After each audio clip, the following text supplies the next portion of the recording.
ఆడపిల్లలపై ఆకృత్యాలు జరిగినప్పుడు భయపడకుండా బయటకు వచ్చి చెప్పాలని ఆంధ్రప్రదేశ్ రాష్ట్ర మహిళా commission chairperson doctor Rayapati Shailaja సూచించారు. కాకినాడ స్మార్ట్ సిటీ కార్యాలయంలో ఏర్పాటు చేసిన సమావేశంలో డాక్టర్ శైలజ మాట్లాడుతూ సహించేది లేదని హెచ్చరించారు. ఇందుకు మహిళలు, బాలికలు తమపై జరిగిన లైంగిక దాడులను తల్లిదండ్రులకు తెలియజేయాలన్నారు. తొలుత స్మార్ట్ సిటీ కార్యాలయంలో మహిళల హక్కులు, రక్షణ చట్టాలపై అవగాహన కార్యక్రమం నిర్వహించారు. కాకినాడ మహిళా శిశు సంక్షేమ శాఖ ఆధ్వర్యంలో జరిగిన ఈ కార్యక్రమంలో ఐసీడీఎస్ అధికారులతో పాటు వివిధ శాఖల అధికారులు పెద్ద ఎత్తున పాల్గొన్నారు. ఈ కార్యక్రమంలో డాక్టర్ శైలజ మాట్లాడుతూ మహిళలకు ఏ విధమైన ఇబ్బందులు కలిగినా చూస్తూ ఊరుకోమని హెచ్చరించారు.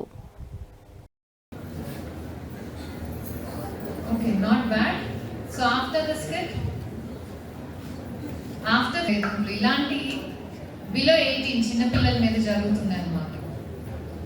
సో ఇందాక స్కిప్ లో చూస్తే సార్ అన్నట్టు యాజ్ ఏఎస్పీ సార్ 2 ఫ్యామిలీస్ చూసాము. హౌ ఒక మామ్ ఎలా రియాక్ట్ అయింది, ఇంకో మామ్ ఎలా రియాక్ట్ అయింది అని చూస్తాం. కొంతమందిలో ఏంటంటే ఆడపిల్లల మీద ఎవరైనా లైంగిక దాడులు చేసినా, వేధింపులు చేసినా, టచ్ చేసినా ఒక స్టిగ్మా అంటూ ఉంటుంది. అంటే మనం వచ్చి బయటికి చెప్తే, మా అమ్మాయికి ఇలా జరిగిందని చెప్తే మా అమ్మాయి తప్పు అనుకుంటారు, మా తప్పు అనుకుంటారు అనే స్టిగ్మా చాలా మంది పేరెంట్స్ లో ఉంది. సో వీళ్ళు ఏంటంటే ముందుకొచ్చి చెప్పడానికి హెసిటేట్ చేస్తారు. వేరే మైనర్ గర్ల్ వాజ్ రేప్డ్, అమ్మాయి చెప్పలా ఇంట్లో, ఎందుకంటే షీ వాజ్ స్కేర్డ్. ఎవరైతే అక్యూజ్డ్ ఉన్నారో వాళ్ళ అమ్మాయి భయపెట్టారు, చెప్తే నిన్ను ఏదో చేసేస్తాను. సో అమ్మాయి చెప్పలేదు. And how it came in to life was because she became pregnant.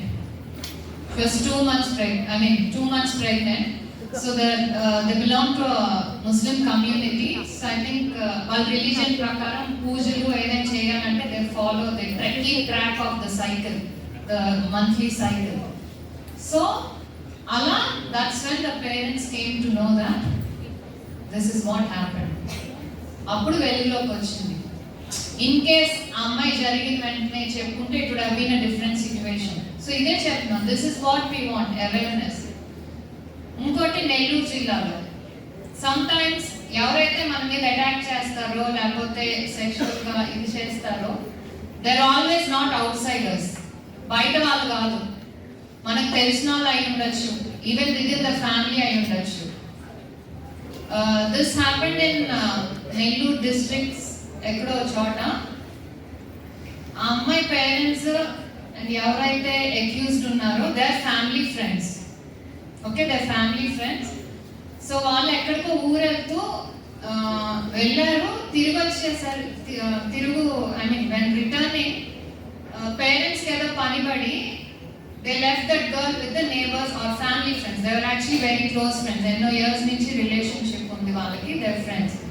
So అమ్మాయిని వాళ్ళ ఫ్రెండ్స్తో వదిలి అమ్మాయి, సో వాళ్ళందరూ కూడా అవేర్నెస్ ప్రోగ్రామ్స్ అనేది ప్రతి ఒక్క చోట వాళ్ళు చేస్తున్నారు. యాక్చువల్లీ సమ్మర్ హాలిడేస్లో కూడా కిషోర్ వికాసం పేరుతో bad touch, good touch, POCSO, POSH చట్టాలు వీటన్నిటి మీద కూడా అవేర్నెస్ చట్టాలు తీసుకొస్తున్నా కూడా ఇంకా ఇలాంటి వేధింపులు, దాడులు అనేవి జరుగుతున్నాయి. సో మహిళా కమిషన్ ఆధ్వర్యంలో ఇంకా అవేర్నెస్ సెషన్స్ క్రియేట్ చేయడం అనేది మా ముఖ్య బాధ్యతగా తీసుకున్నాం అనమాట.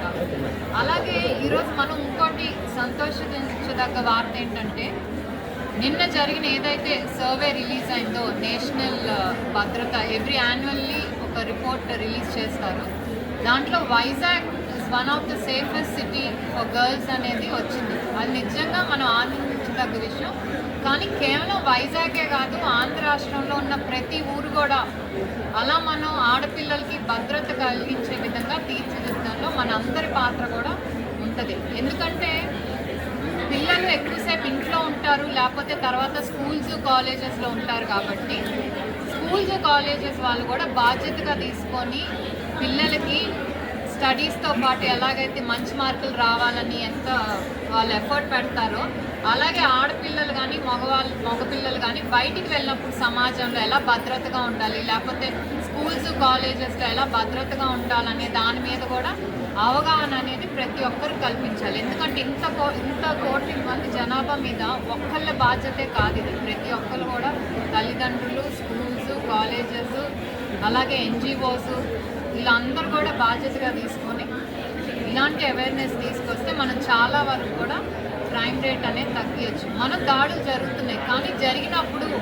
ఆడపిల్లలు భయపడకుండా బయటికి వచ్చి ఇలా జరిగిందని చెప్పండి అనేది కూడా మేము కోరుతున్నాం. ఎందుకంటే రిపోర్టింగ్ ఎక్కువైతేనే మనం ఆ చేసిన వాళ్ళ మీద యాక్షన్ తీసుకొని వాళ్ళకి పనిష్మెంట్ ఇస్తే ఇది ఒక ఉదాహరణగా ఇంకొకరు చేయాలన్నా కూడా 2 సార్లు ఆలోచిస్తారు. ఎందుకంటే రీసెంట్గా ఒక కాలేజ్లో జరిగిన ఇన్సిడెంట్, లెక్చరరే లైంగికంగా వేధింపులు చేయటం అనేది ఎప్పటి నుంచో జరుగుతుంది. కానీ ఒక అమ్మాయి ధైర్యంగా ముందుకొచ్చి చెప్పగానే ఆ అమ్మాయితో పాటు ఇంకో 4 ముందుకొచ్చి చెప్పారు, అలాగే మాకు ఇంత ముందు కూడా హెచ్చరించారని చెప్పారు. సో ఏదైతే ఫస్ట్ బయటకు వచ్చి చెప్పడం అనేది మెయిన్.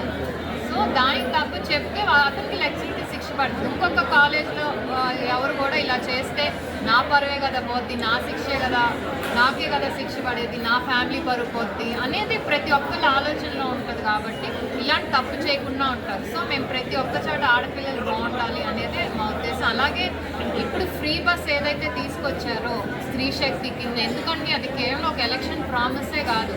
ఆడపిల్లలు అంటే సంపాదించి ఒక కుటుంబానికి చేదోడు